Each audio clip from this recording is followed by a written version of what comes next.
ছোট দ্বীপের বড় অপরাধ। উপমহাদেশের নীল জল ঘেরা অঞ্চলে পাশাপাশি দুই দ্বীপরাজ্য। একটির নাম সুরক্ষালয়। নাম শুনে মনে হয় আশ্রয় দেবে, কিন্তু আশ্রয়দাতাদের একটু বেশি কুক্ষিগত করার অভ্যাস।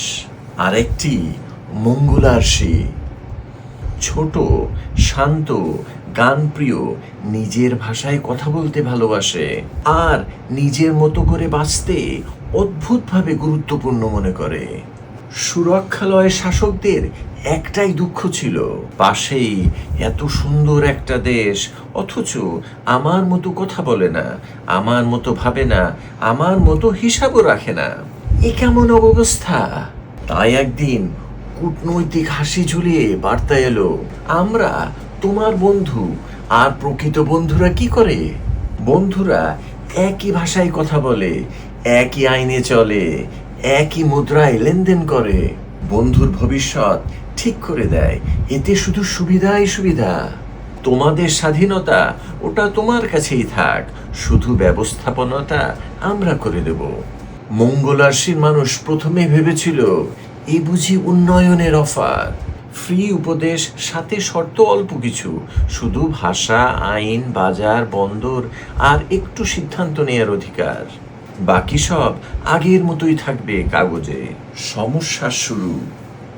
মঙ্গলার্সির রাজদর্শী নেতা প্রফেসর নীলক্ষ বললেন, আমাদের সমস্যা দারিদ্র নয়, সমস্যা হলো আমরা নিজের মতো করে ভাবতে ভালোবাসি। এই কথাটা সুরক্ষালয়ের দফতরে খুব খারাপ শোনালো, কারণ সেখানে শেখানো হয় স্বাধীনতা ঠিক আছে, তবে তত্ত্বাবধায়নে। প্রতিরোধ, কিন্তু রসময় ভঙ্গিতে। মঙ্গলার্সির মানুষ প্রতিবাদ শুরু করলো, যুদ্ধ করলো না, তারা আরো বিপজ্জনক কাজ করলো। তারা গান গাইল, নিজের ভাষায়, জোরে, ভুল ব্যাকরণে হলেও গাইল। বনজীবী সরণি বন্দরঘাটে বসে পুরনো লোকগান গাইতেন।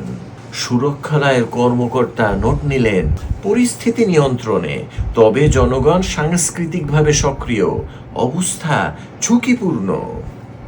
জলবিদ্যুৎ প্রকৌশলী সুমিতা বাঁধ বানালেন যাতে বাইরের নৌকা থামে, কারণ তিনি শিখেছিলেন পানি আটকানো সহজ, কিন্তু মানুষের জেদ আটকানো কঠিন। কৃষক মালতী মাঠে ধান রোপণ করলেন এমন নকশায় উপর থেকে দেখলে লেখা পড়ে, আমাদের ভাষা, আমাদের গর্ব। স্যাটেলাইটে ধরা পড়তেই সুরক্ষালয়ে বৈঠক ডাকা হলো। কৃষকও এখন রাজনৈতিক বিদ্রোহে যুক্ত। বড় দেশের দুশ্চিন্তা। সুরক্ষালয়ের শাসক ভাবলেন, এরা গোলাগুলি করছে না, পাথর ছুটছে না, শুধু নিজের মতো বাঁচতে চাইছে। এভাবে চললে তো অন্য ছোট দেশগুলোও সাহস পেয়ে যাবে। তাই অবরোধ এলো, চাপ এলো, উপদেশ এলো, সাথে এলো উন্নয়নের প্যাকেজ, ঋণ, প্রকল্প, উপদেশ, বিশেষজ্ঞ, মানচিত্র, নকশা, সে কত কি। সব কিছুর নিচে সূক্ষ্ম অক্ষরে লেখা, আপনাদের সুবিধার জন্য চূড়ান্ত সিদ্ধান্ত আমাদের। মঙ্গলার্সি বলল, আমরা ধন্য, কিন্তু সিদ্ধান্ত আমরা নেব।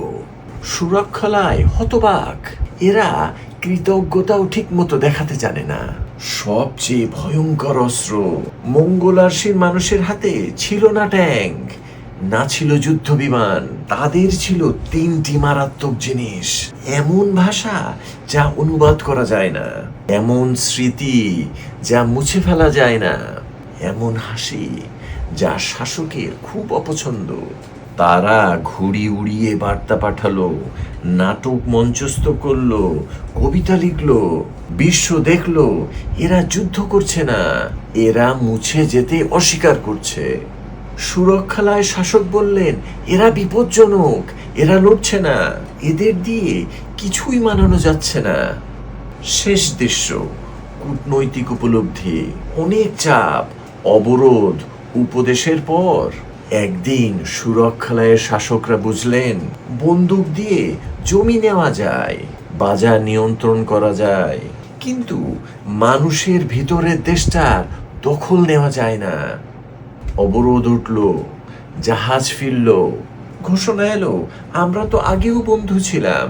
মঙ্গলার্ষি হাসলো, বন্ধুত্ব রাখলো, কিন্তু দরজায় নতুন তালা লাগালো, চাবিটা নিজের পকেটে। শুধু চৌকাঠে লিখে দিল, পরামর্শ স্বাগতম, নিয়ন্ত্রণ তার নয়। মঙ্গলার্ষির বার্তা। তারা বিশ্বকে বলল, ছোট দেশ মানে ছোট আত্মা নয়, ছোট কণ্ঠ নয়। আমাদের সবচেয়ে বড় অপরাধ আমরা নিজের মতো থাকতে চাই। আর সুরক্ষালয় নীরবে ভাবতে লাগলো, শাসন করা সহজ, সম্মান করতে শেখা কঠিন।